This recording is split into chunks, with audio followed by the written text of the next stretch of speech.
বন্ধুরা, আপনাদের ফোনের স্টোরেজও কি সবসময় ফুল দেখায়? আপনারা বুঝতেই পারেন না যে আপনাদের ফোনের মেমোরি কি জন্য ফুল হয়ে যায়, আর আপনারা আপনাদের প্রয়োজনীয় দরকারি ভিডিও ফটো ডিলিট করতে থাকেন।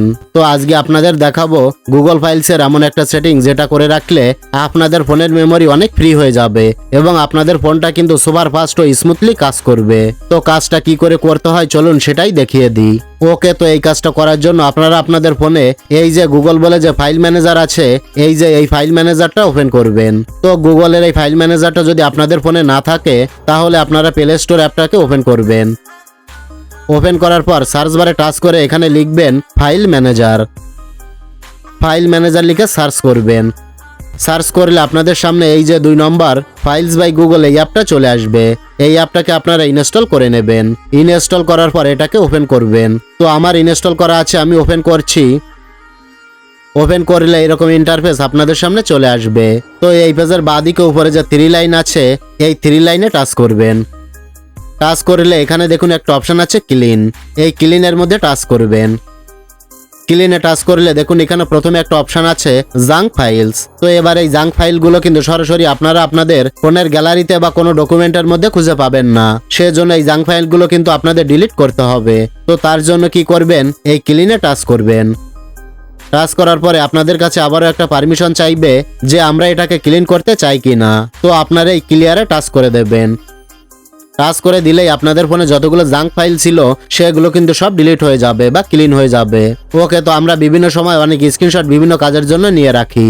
তো আপনারা এখানে একটা অপশন পাবেন ডিলিট ওল্ড স্ক্রিনশট। যদি আপনারা অনেক স্ক্রিনশট নিয়ে রাখেন তাহলে আপনাদের ফোনে অনেক পুরানো স্ক্রিনশট থেকে যায়। তো যদি সেই সব স্ক্রিনশটগুলো আপনাদের আর প্রয়োজন না থাকে তাহলে এখান থেকে সিলেক্ট ফাইলসে ক্লিক করবেন। এবার যে স্ক্রিনশটগুলো প্রয়োজন না হবে সেগুলোকে সিলেক্ট করে মুভ ফাইল টু ট্রাসে ক্লিক করে আবারও মুভ ফাইল টু ট্রাসে ক্লিক দিলেই কিন্তু সেই স্ক্রিনশটগুলো ডিলিট হয়ে যাবে। এবার দেখুন এখানে একটা অপশন আছে ডিলিট লার্জ ফাইল। এই সিলেক্ট ফাইলসের মধ্যে টাচ করবেন। তো আপনাদের ফোনে যত বড় বড় ফাইলস আছে, বিশেষ করে ভিডিও ফাইল, সেগুলো এখানে দেখাবে। এবার এর মধ্যে থেকে যে লার্জ ফাইলগুলো আপনাদের প্রয়োজন নেই, ফালতুই আপনাদের ফোনের মধ্যে আছে, সেই সব ফাইলগুলোকে আপনারা এখান থেকে সিলেক্ট করে কিন্তু সেম একইভাবে মুভ ফাইল টু ট্রাসে ক্লিক করে লার্জ ফাইলগুলো আপনাদের ফোন থেকে পার্মানেন্টলি ডিলিট করে দেবেন। তাহলে আপনাদের ফোন মেমোরিটা অনেকটাই খালি হয়ে যাবে এবং আপনাদের ফোনটা কিন্তু স্মুথলি চলতে থাকবে। ওকে, তো এরপর আপনাদের আরেকটি গুরুত্বপূর্ণ কাজ করতে হবে, সেটা হচ্ছে এখান থেকে ব্যাকে আসবেন। ব্যাকে আসার পর নিচে থেকে আপনার ফোন মেমোরিতে ঢুকবেন, ইন্টারনাল স্টোরেজে ঢুকবেন। তারপর এখান থেকে খুঁজে নেবেন অ্যান্ড্রয়েড ফাইলটা কোথায় রয়েছে। তো অ্যান্ড্রয়েড ফাইলটা আমার প্রথম দিকেই রয়েছে। তো অ্যান্ড্রয়েড ফাইলটা খুঁজে নেওয়ার পর এটার ভিতরে ঢুকবেন। ঢোকার সাথে সাথে দেখতে পাচ্ছেন এখানে কিন্তু অপ্রয়োজনীয় প্রচুর ফাইল জমা হয়ে রয়েছে, যেগুলো আমাদের ফোনের মেমোরিটাকে খেয়ে বসে আছে।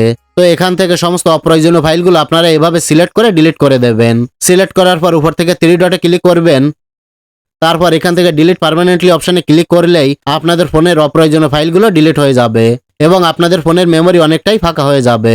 তো এই কয়টা কাজ যদি আপনারা এই ফাইলস বাই গুগল অ্যাপ থেকে করে নেন তাহলে আপনাদের ফোনের মেমোরি কিন্তু অনেকটাই ফাঁকা হয়ে যাবে এবং আপনাদের ফোন খুব স্মুথলি ও ফাস্ট চলতে থাকবে। তো বন্ধুরা, এটাই ছিল দেখানোর। ভিডিওটি ভালো লাগলে লাইক, কমেন্ট ও শেয়ার করবেন।